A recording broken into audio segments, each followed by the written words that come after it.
Hello அஸ்ஸலாமு அலைக்கும் friends, எல்லோரும் எப்படி இருக்கீங்க? இன்றைக்கி மீனான ரெசிபி தான் பார்க்க போகிறோம். கொடுவா மீன் வாங்கியிருக்கேன். 3 கிலோ கொடுவா மீன் நல்லா க்ளீன் பண்ணியாச்சு. க்ளீன் பண்ணிவிட்டு மஞ்சத்தூள்லாம் போட்டு க்ளீன் பண்ணி எடுத்து வச்சாச்சு. இது ஆனத்துக்கு மட்டும் 1 கிலோ தனியாக எடுத்தாச்சு. எடுத்து அதுக்கு தேவையான பொருட்களுக்கு பாருங்கள். அரை மூடி தேங்காய் அரைச்சி வச்சுருக்கிறேன். நான் தனியாக செஞ்சாக்கா வீட்டுக்கு மட்டும் செய்கிறாந்தா தேங்காய் ஊற்ற மாட்டேன். இது ஒரு 15 பேர் சாப்பிட்ற அளவுக்கு மெத்தி சோத்துக்கு ஆனோம். அதனால் தேங்காய் ஊற்றினா தான் நல்லாயிருக்கும். 4 மீடியம் சைஸு வெங்காயம், 4 தக்காளி எல்லாம் போட்டுக்கோங்க. ஒரு 6 டீஸ்பூன் குழம்பு பொடி போட்டுக்கோங்க. போட்டு நல்லா நைஸாக அரைச்சிக்கோங்க.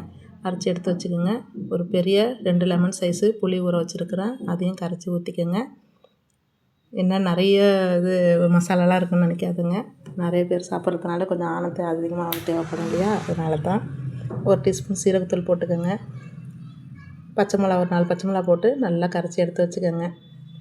இதுக்கு மெயினான மீன் குழம்புக்கு மெயினான பொருள் ஒன்று இல்லாமல் போயிடுச்சு, மாங்காய். ஆமாம், மாங்காய் இல்லாமல் செய்ய மாட்டோம், கிடைக்கல. நல்லா பண்ணியாச்சு. தாளிப்புக்கு சின்ன வெங்காயம் தான் எடுத்துருக்கேன். அது முழுசாக போடுவேன். முழுசாக போட்டால் எல்லாம் எடுத்து வச்சுருவாங்க பிள்ளைங்களாம். இப்போ உள்ள பிள்ளைங்களாம் எங்கே சாப்பிட்றாங்க, எடுத்து வச்சுருவாங்க. அதனால் சாப் பண்ணி போட்டாச்சு. 100 கிராம் எண்ணெய் ஊற்றிக்கோங்க. கடுகு, வெந்தயம், வெங்காயம் நல்லா போட்டு தாளிச்சிடுங்க. தாளிச்சிட்டு 2 டீஸ்பூன் தனி மிளகாத்தூள் போட்டுக்கோங்க. போட்டு அது நல்லா வதக்கிடுங்க. வதக்கிட்டு தாளிப்புக்கும் 2 தக்காளியை அரிஞ்சு வச்சுக்கோங்க. அதை அரிஞ்சு தனியாக தாளிக்கும் போது இன்னும் சுவை அதிகமாக இருக்கும். கருவேப்பிலை எல்லாம் போட்டு நல்லா தாளித்து எடுத்துருங்க.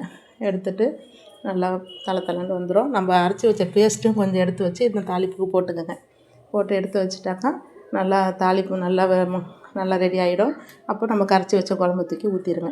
ஊற்றிட்டு நல்லா ஒரு 15 நிமிஷம் நல்லா கொதிக்கட்டும். பச்சை வாடெல்லாம் போடுற அளவுக்கு நல்லா கொதிச்சிடும். கொதித்த பிறகு கொத்தமல்லி தழை போட்டு நம்ம எடுத்து வச்சுருக்க மீனை போட்டு நல்லா ஒரு 15 நிமிஷம் 10 நிமிஷம் நல்லா சிம்மில் வச்சு கொதிக்க வச்சு இறக்குனாக்கா சும்மா கம்மண்டு சுவையான சூடான சூப்பர் டேஸ்ட்டோட மீன் குழம்பு ரெடி ஆகிடுச்சு.